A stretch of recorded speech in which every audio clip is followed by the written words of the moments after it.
Aloha, everybody. This is Dave Wallace coming to you from my home here in Wahiawa, Hawaii, and welcome to my Monday Talk Story Time. Today, I'd like to share with you an incident that came across my desk a few months ago, and I was invited to help a family. And the incident involved the father of the family who was working, and in an industrial accident, he slipped and fell, and hurt his back, and which left him paralyzed. He couldn't move his fingers, his hands, and his legs. So he was bedridden, and he was like this for about 6 months before I was involved.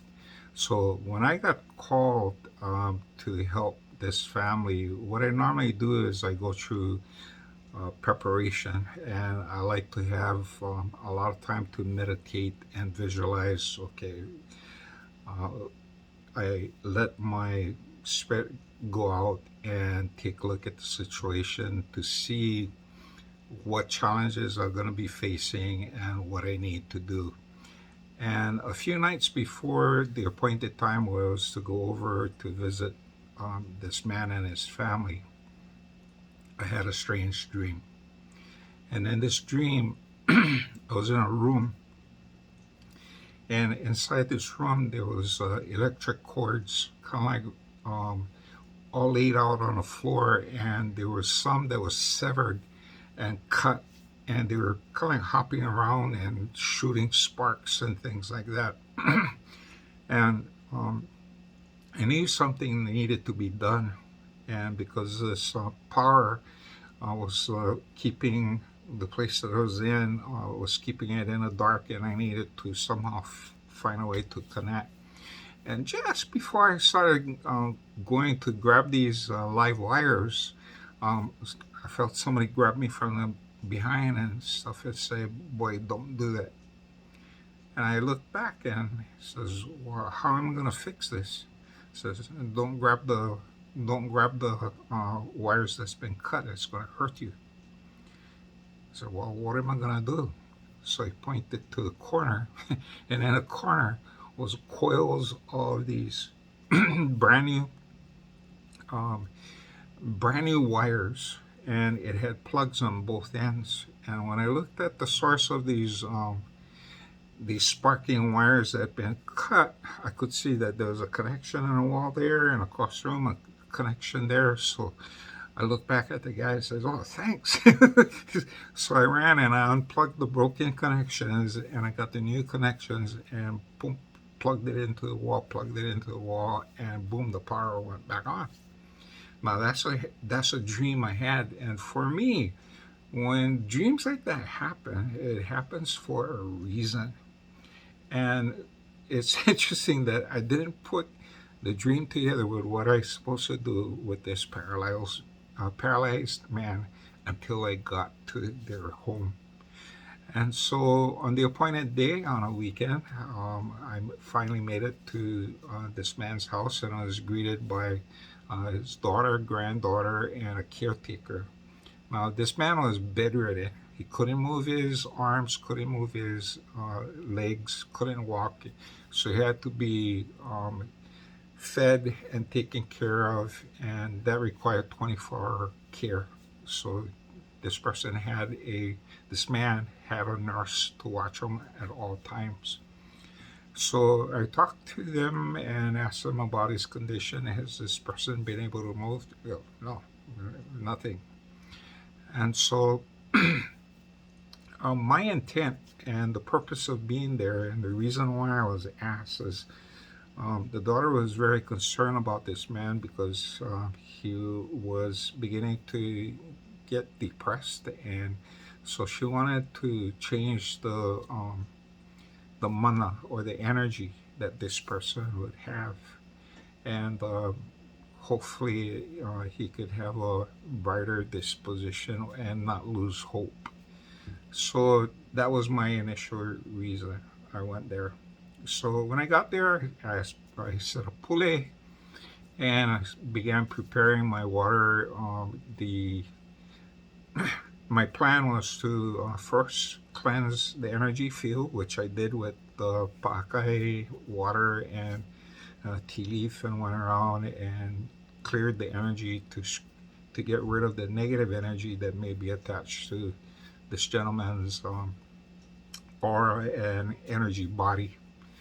And then after clearing the energy, the next thing that I did was to restore the flow of energy in this man's body. Like anytime there's trauma to the body, uh, what happens is that the body will go into shock, and sometimes it disrupts the energy flow, the natural energy flow in a person.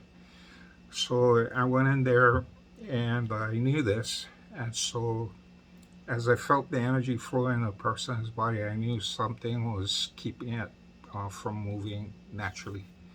So I began with to restore this energy flow, you have to train the body and restore the flow.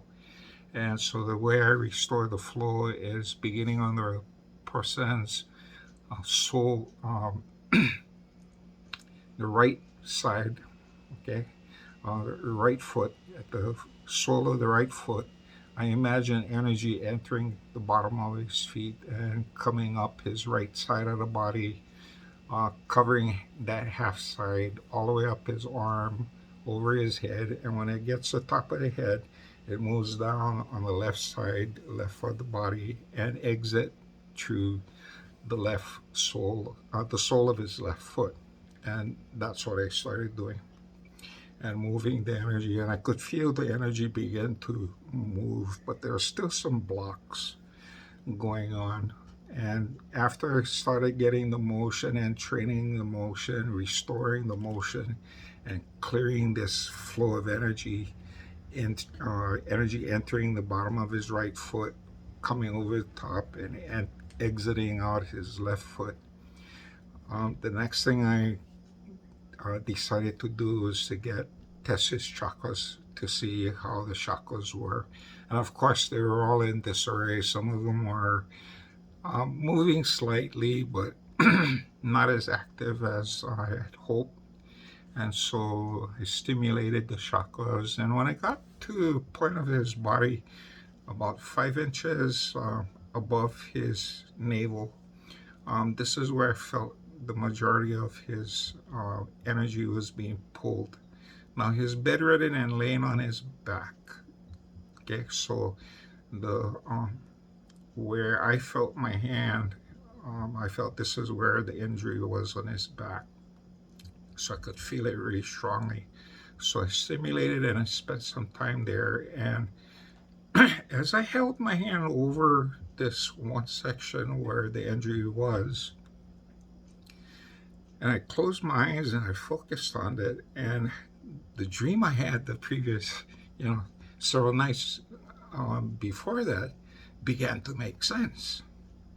What I was looking at was severed, probably injured cords of a spinal cord. And in my dream, it was represented by these wires that were cut and spitting out, spitting out energy, just sparking. And so as I started going there, I said, this requires healing. But the type of healing this area required is don't put the energy together. Try to splice it back. Instead, I envisioned new connections being made, bridging the gap between where the interruption on the spine is, and bypassing it and making connection on the other side. So this is what I was visualizing into my mind, a network of these cords going from one side of the spine, one side of the injury, jumping over and connecting back to the body. And that's what I started doing. And as I started visualizing that, I had a prompting. And the prompting was to say a chant, a very special chant that some healers that took the same classes I took know this by heart.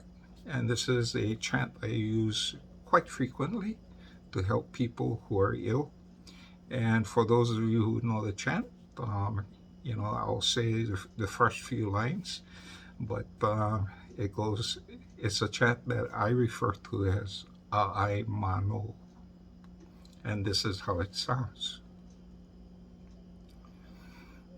A'ai Mano Ino Ne Okuak Ni Maena Konalua Kini.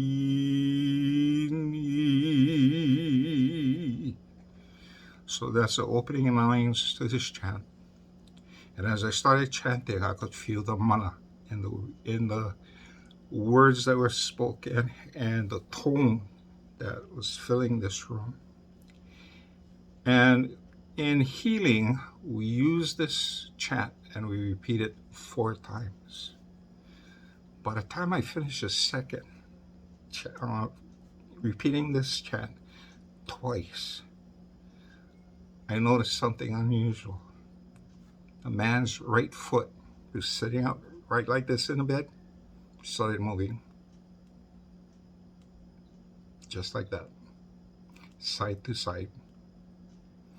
Just like waving hello.